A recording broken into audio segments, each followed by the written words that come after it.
ป้าดพี่น้องเบิ่งปลาดุกกระติดมองเบิ่งไหมตัวบักใหญ่นึงเด้อค่ะแต่เสร็จบ่กองดองไปแล้วพี่น้องเอ้ยเสียดายเนาะถ้าตอนเป็นๆนั่นคือสิงามอยู่แม่ปลาดุกก็ยังติดมองข่อยหมานเบิ่งแม่พี่น้องหมานของแถมอีแล้วงูตัวบักใหญ่นึงปุ้ย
สบายดีเด้อพี่น้องมาอีกแล้วนักล่าคนตางอนถูกไหม เสียดายบ่มีคนตาให้งอนนะคนตาสั้นพดเห็นแล้วพี่น้องใส่มองคือเก่าเพราะว่าอาหารนั้นแมวน้อยหาเบิดแหละหาเสบียงอาหารตัวใส่มองท่ามายามคือเก่าแล้วพี่น้องท่ารุ่นท่ายามมองเก่ามองเดิมเฮาหนองนี่แหละพี่น้องบึงโดโดก็ได้ลงน้ำน้ำคักขนาดคนเล่นน้ำขนาดแล้วพี่น้องหาอยู่หากินคือเก่าตามวิถีชีวิตของเฮาแหละพี่น้องหาเองกินเองคือเก่าเสบียงอาหารน้อยๆเบิดเฮาก็ตรงเอามองมากางตัวมองก็ห้อยไว้มันก็บ่มีประโยชน์เนาะเอามากางให้มันเกิดประโยชน์ พอได้ป่าเมื่อปิ้งให้แมวน้อยพี่น้องเอ้ยนี่แหละคือเก่าเฮานี่แหละพี่น้องเอ้ยเดี๋ยวถ้าใครท่าใส่เบ็ดนะจากน้อยเด้อพี่น้องเด้อกำลังสร้างให้เพิ่นเหลาเบ็ดให้อยู่เพราะสิเราเองก็ยากหลายแนวบ่แล้วจะเทื่อดอกก็เลยจ้างเพิ่นเหลาให้ก็ได้ก็บ่แพงดอกพี่น้องเอ้ยสร้างนำคนนำบ้านนี่แหละเฮาก็ใส่แล้วล่ะพี่น้องถ้าเป็น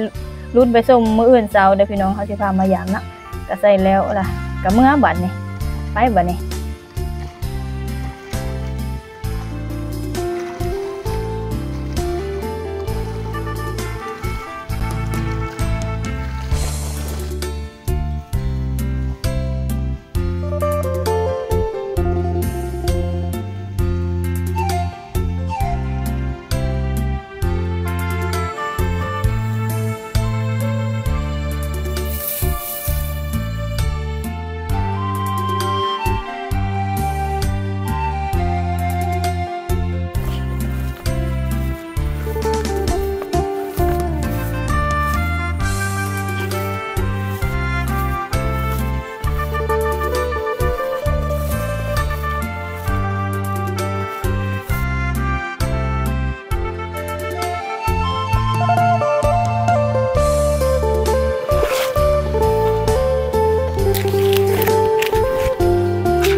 มาพี่น้องตื่นเช้ามาเลยเบิ่งแม่พี่น้องถ้าเพียเลยได้มาผักใส่ลืมเปิดใหม่เอาไม้เน็บใส่คอแต่ก็บ่เปิดจักเน็บใส่เห็นหยังบุปากดีกแวะๆอยู่สุดท้ายก็ได้ผักใส่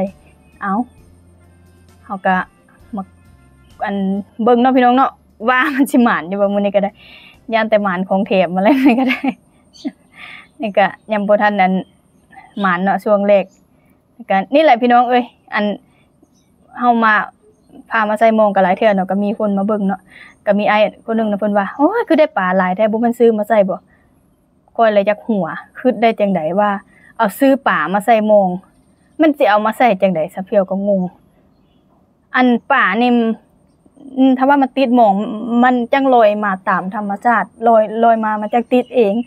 ถ้าว่าเฮาเอามายัดใส่ได้แนวใดมันก็บ่ติดและค่อยก็บ่ผีบ้าเอาปลามายัดใส่มองให้เจ้าของเมื่อยดอกแม่นบ่พี่น้อง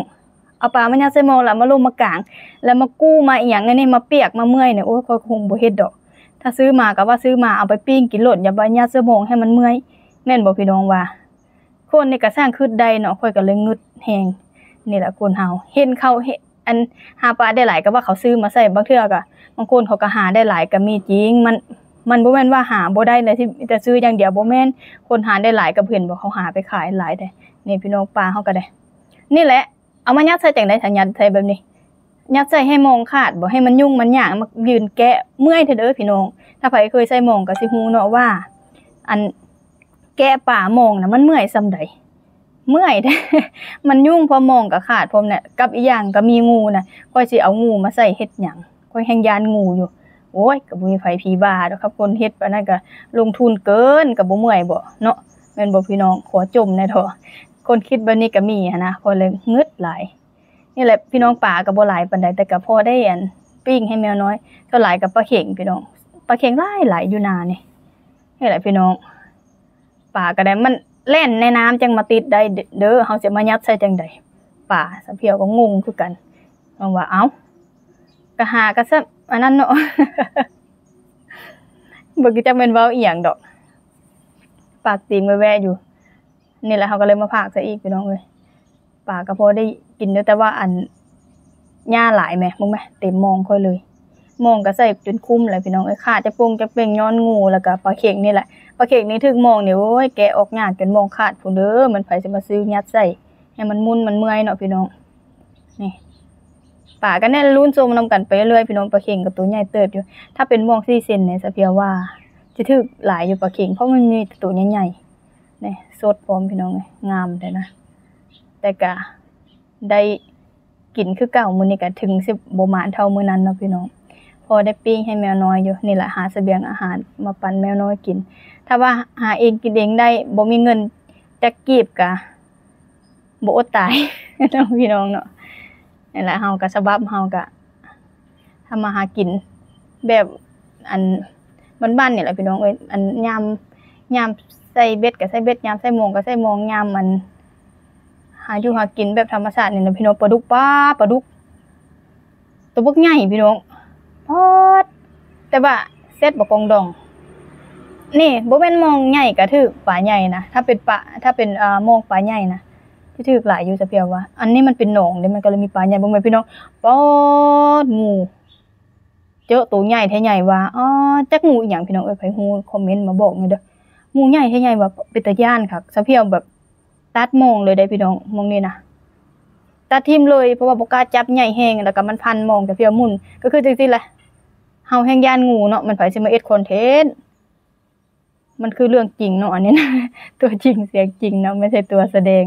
บ่แม่งูใหญ่ๆว่ะตัดทิ่มพี่น้องเอ้ยมองค่อยเหลือสั้นๆเลยคาโลคาเลโอ้ปลาเข็งสิรุดตัวนี้หากระติดเด้พี่น้องนี่มันใหญ่กว่ามองเนาะมันบ่แม่นมองของมันก็เลยแบบว่าอันมันสิรุดนะแต่ว่าปลาเข็งนี่ตัวใหญ่ปานใดก็ติดเพราะว่าเพิ่นมีน้ำหลายเนาะต้นโตถ้าเป็นปลาอย่างอื่นมันก็ติดยากแม่นบ่ปลาเข็งนี่น้ำหลายมาเบิ่งตัวนี้พี่น้องใหญ่คักอีหลีพี่ป๊าดตัวบักใหญ่แต่เซ็ดบ่กองดองคือเก่าแม่ตัวใหญ่คักใหญ่แน่ปาดปลานิ่นตัวนี้เห็นบ่ขนาดบ่แม่นมองมันก็ยังติดถ้าเป็นมอง4เซนสะเพียวว่าสิเวิร์กกว่านี้เนาะถึงที่ว่าได้บ่หลายมอง4เซนแต่ว่ามันก็สิได้ตัวใหญ่แม่นบ่พี่น้องหั่นแหละก็สิปลดง่ายตัวบักใหญ่นึงอันนี้เป็นกู้มาท้ายเลยเนาะสะเพียวตัดครึ่งเด้ตัวนี้มันก็เป็นสั้นๆงูตัวบักใหญ่ติดนะบ่หลายเท่ามื้อนั้นแต่ตัวใหญ่งูนะนี่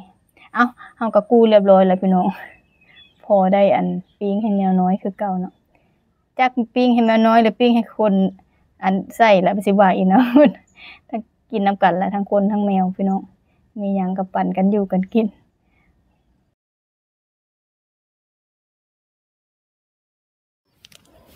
มันพี่น้องบ่นี่พอได้ปิ้งคือเก่าหั่นล่ะอันเมื่อเบิ่งอยู่เฮือนเนาะพี่น้อง หมานงูตัวปังใหญ่นี่อันนี้อันมีคนสงสัยเนาะลักอันนี้นะเรดาร์ของน้าบ่าวเรดาร์กลางนกขนาดแต่ว่าอัน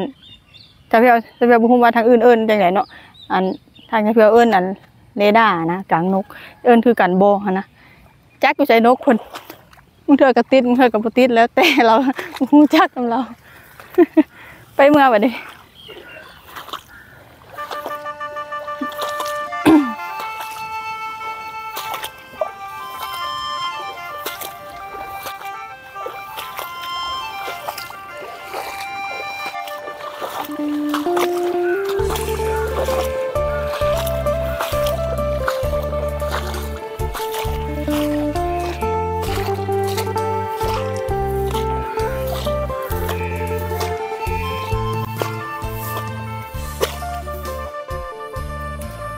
พี่น้องอันป่ากระเทยโบราณเรากระปดง่ายอยู่เด็กปลาเค็มคุณพี่น้องใหญ่ที่ใหญ่ป่ะปูดปลาดุกอีกปลาดุกกระตัวบางใหญ่หนึ่งแต่เศษปลากองดองนี่แหละมีแต่ปลาเค็งเพื่อนนี่เข่งกับปลาดุกตัวนึงว่าปลาเค็งก็จะมาใหญ่แท้แต่เป็นมองที่เซนก็จะติดหลายเนาะรุ่นอันใหญ่ๆแบบนี้โคตรเหลือโคตรได้ปิ้งคือเก่าหันละพี่น้องเอาบานเอามองไปไล่มึงดูมันมีหญ้าหลายมองไปซักไปอย่างเนาะอะไรสำหรับมื้อนี้ก็ปิดไปเพียงเท่านี้พี่น้องหาอยู่หากินคือเก่าแหละเอาพอกันใหม่คลิปหน้าเนาะสำหรับมื้อนี้ขอตัวลาไปก่อนสบายดี